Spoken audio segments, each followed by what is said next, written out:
Okay, game. Game. Hey, good morning mga PB fans. So, sa edition tayo ng dating doon. Hindi pala. Dito tayo ngayon sa Mall of Asia Arena kung saan mga 2 oras na yata, Carl, no? After matapos ang game number 4 ng PBA Philippine Cup Finals at balik sa square one ng Serie, Carl. Tapos manalo ang TNT over San Miguel sa score na 110-87. tambak na tambak At first quarter pa lang tapos na. Pero Carl, ang question kasi dito coming into the series paano bababawi ang TNT at ang naging sagot nga bumawi ang TNT at malaki ang bawi ng TNT. Tambak na tambak, Carl. Syempre, down to 1 ka na and one more loss will put you 1 game from elimination. So, syempre may sense of urgency yung TNT dito. And actually, nabanggit naman ni Coach Chot na meron naman silang sense of urgency ever since or siguro the previous few games. Pero siguro ang nagbago para sa akin, tingin ko ang nagbago dito, yung law of averages, nag-catch up lang. Kasi kung pangit yung kumbaga hindi maganda yung simula nila nung first few games or not that well, due for a great shooting game sila. They are one of the best shooters dito sa liga and it finally showed dito sa ating game 4 na yan, halos lahat sila makita mo yung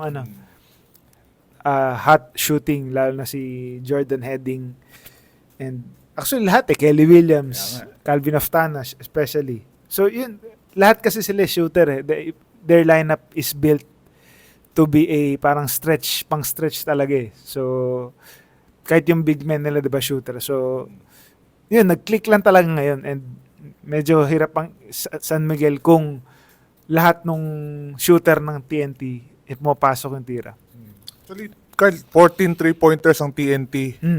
So, unlike in game 1 na 9. I mean, ano pala, all 3 games 9 each ang TNT sa tres. Tapos may isa sila isang 4-point shot na galing dun sa buzzer beater ni Jordan Heading na tingin ko, yun yung pamatay talaga dun sa first quarter kasi parang nagbago yung ihip ng hangin. Kung hindi man na-shoot yun, lamang TNT pero baka may room pa for San Miguel to bounce back. Pero speaking of Jordan Heading, gano'n nga kalaki yung kanyang performance ng first quarter para sa TNT. He had 17 points, 6 assists. Pero 11 doon sa points na galing sa first quarter. Yeah, pinapakita lang niya yung na siya ay hindi lang shooter. Diba? Di ba nakita natin yung mga drives niya na pinapakita niya na multi-dimensional scorer. 3-level scorer. He can score not just from the outside but when he adds that dimension na mas aggressive din siya na attacking the rim, mas mahirap siyang bantayan. Diba? Kasi pwede na siyang yung reads depende sa anong ibigay ng depensa.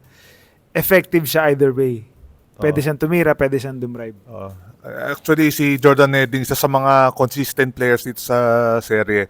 Carl, yun nga, as we mentioned sa simula, yung paano bumawi yung TNT after that Game 3 collapse, either naman it will break TNT or it will serve as a rallying point for TNT. So, tingin mo gaano kalaking bagay na yung 2-day break naging factor din ba yun? At tingin mo nabuhayan sila na kahit ganun yung manner ng pagkatalo nila may belief sila na kaya pa nilang talunin San Miguel despite yung collapse nila. Feeling ko, di ba maraming from outside looking in, makikita mo na heartbreaker siya, collapse siya. Pero para sa akin tingin ko na nangyari lang dahil kay CJ Perez. Maganda naman pinakita ng TNT most of the way.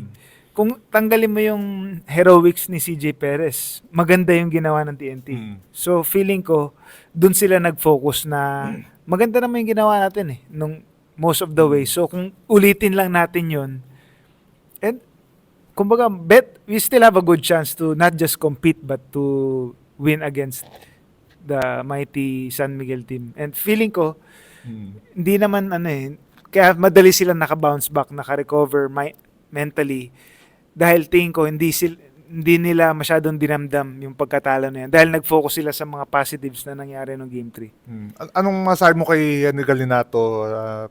Sinabi ni Chot na talagang down na down siya after nung Game 3. Nakausap natin si Jordan after, si Henry Galinato after the game. Yun nga, talagang open siya dun sa kanyang mga reactions at aware din siya dun sa mga pambabash sa kanya. Alam natin, kahit di man natin nakikita sa social media, lumalabas sa feed natin. Talagang ang daming reaction kay Henry Galinato dun sa dunk niya, sa reaction niya, sa kanyang celebration. Ano masabi mo dun kay Henry Galinato? Feeling ko believe rin ako dun sa bata na how he recovered from that. Para sa kanya, syempre yun, siya, heartbreaker yun. Dahil muntik siya na yung maging hero sana for TNT in Game 3. Tingin ko naka-bounce back nicely siya dito sa Game 4 dahil, kung check mo yung stats niya, hindi naman eye-popping pero perfect. He's perfect. Perfect from the field. Parang he did everything right. Diba? Kumbaga, kung ano yung role niya, tama yung ginawa niya today. Ang gusto ko i-note sa kanya yung ability niya to recover from that heartbreak. Kung ibang mahinang nila lang yun, baka hindi na nakabangon at nakabalik dito sa Game 4. Pero siya, siguro, I don't know how he treated it as just another game, pero he showed that he can redeem himself. So, nakakabilib lang yung kanyang yung ability to recover from that pain. Nag-usapan natin what went right for TNT. What went wrong naman para sa San Miguel, Carl? So, ang tingin ko naman San Miguel, feeling ko basically the same rin naman eh. Ang tingin ko, ang nagbago naman sa game na to, maganda lang talaga yung simula ng TNT. At hindi natapatan ng San Miguel yung energy and yung shooting ng TNT. And yun nga, dangerous yun pag kung maganda shooting ng TNT, kailangan ipakita mo rin na makatapat ka dahil hindi ka pwede trade baskets lang sa TNT dahil feeling ko mas marami silang bala na to outgun you. Kung gusto mo ng high scoring game, may makakatapat naman mas feeling ko kaya ng TNT tumapat sa San Miguel kahit alam natin San Miguel yung mas offensively na malalim, feeling ko makakatapat yung TNT dun. So feeling ko, hindi lang natapatan ng San Miguel yung shooting tsaka yung energy to start the game ng TNT. Checking sa stats, Marcio, Chris Ross, scoreless. Rodney Prundell, 2 points, 2 rebounds lang. Jericho, 9 points, 3 rebounds, 3 turnovers. Di rin ramdam ng laro. Mautaw to, first time yata sa serye na single digit siya. 9 points lang siya, 9 rebounds. At CJ Perez, yung hero ng game number 3, bumalik na naman sa pagiging maalat yung kanyang shooting, 4 of 15. Kasi nung game 3, first 3 quarters, 1 of 7 siya. Tapos fourth quarter, 6 of 6 siya nun. Kabilang na yung mga mabibigat niyang tinira nung dulo. Pati na, tonight, throughout the game, 4 of 15, 11 points. Toliano, 13. And Junmar, 18, 16. At ito na, sumaygoy na tayo kay Junmar Pardo. Before the game, Carl, siyang hinirang na best player of the conference pa sa Philippine Cup. Carl, ito si slam dunk. Talagang Junmar talagang deserve at talagang even before ng finals, alam na natin siya talaga panalo. Siyempre, walang question.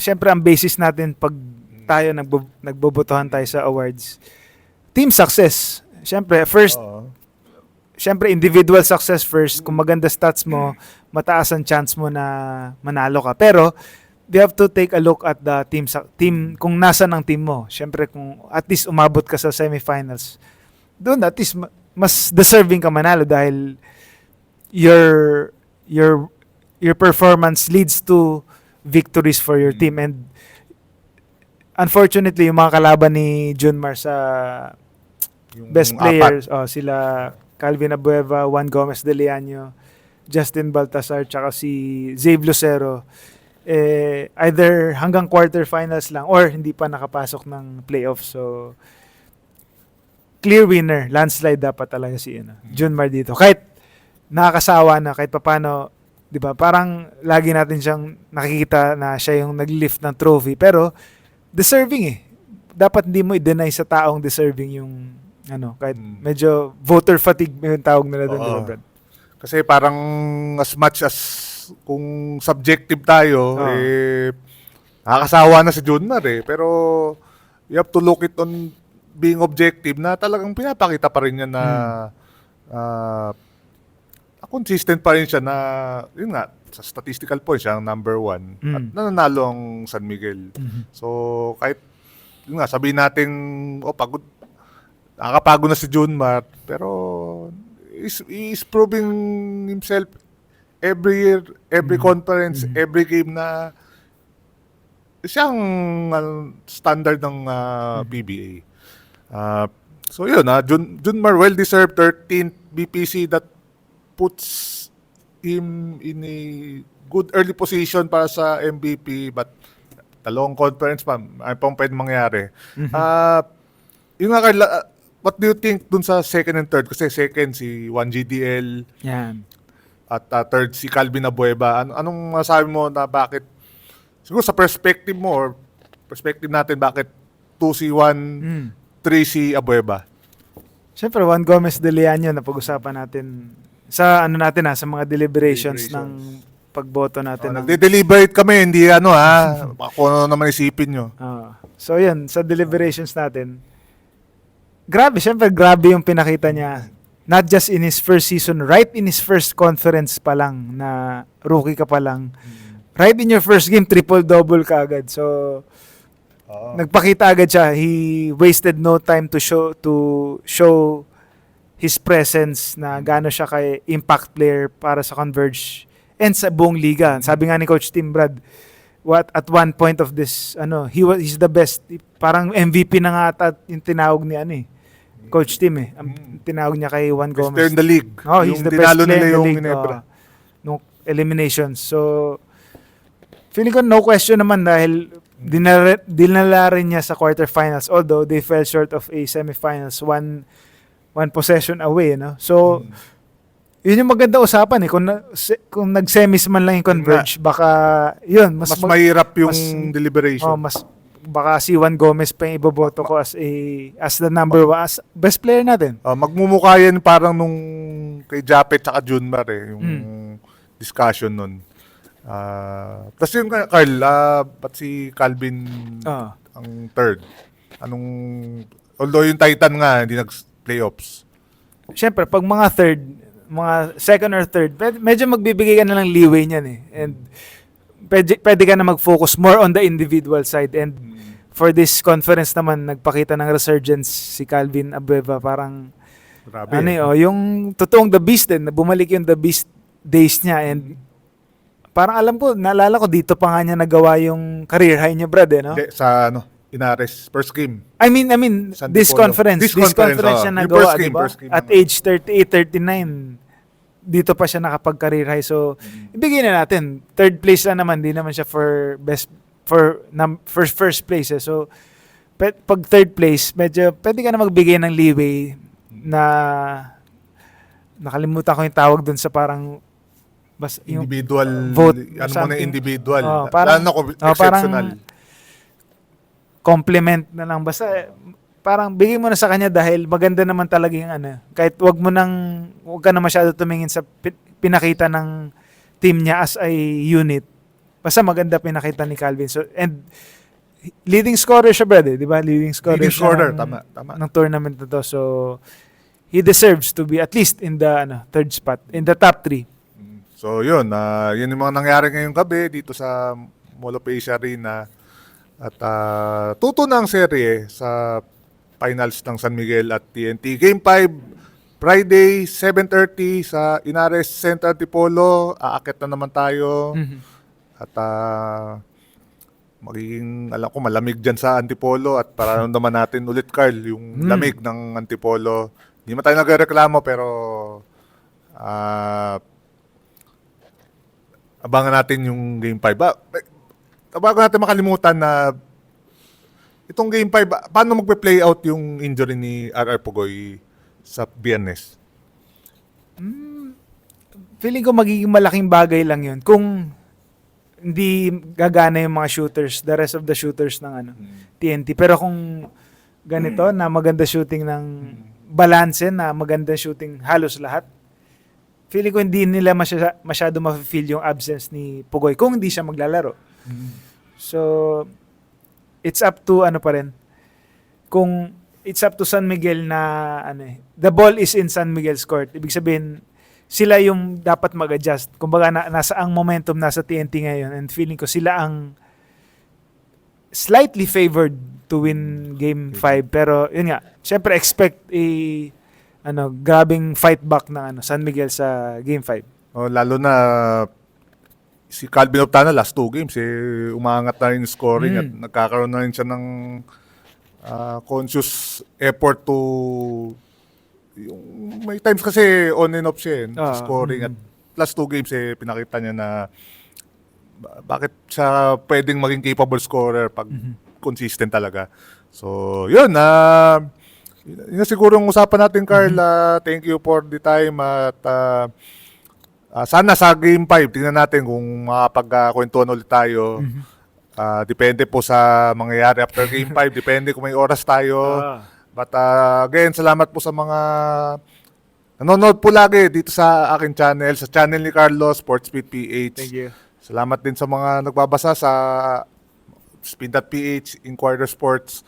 At tungayan nyo lang po ang mga story namin, mga video namin in the next few days. At bang si Justin Macnis, nakikita ka pala dito. Pero kaway ka naman, kaway ka lang. It's Justin Macnis ng Tiebreaker Times. Kasama din natin si Ivan Saldaeno ng Dugout PH. Tatrabaho pa din. So yun, that wraps up for our post-game talk dito sa Mall of Asia Arena. At papahinga na po kami. Papahinga pa ba? Pahinga na. Pahinga Pagod na. na tayo. Sige. Carl, thank you ulit. At sa mga nanonood, thank you ulit. See you next time. My turn.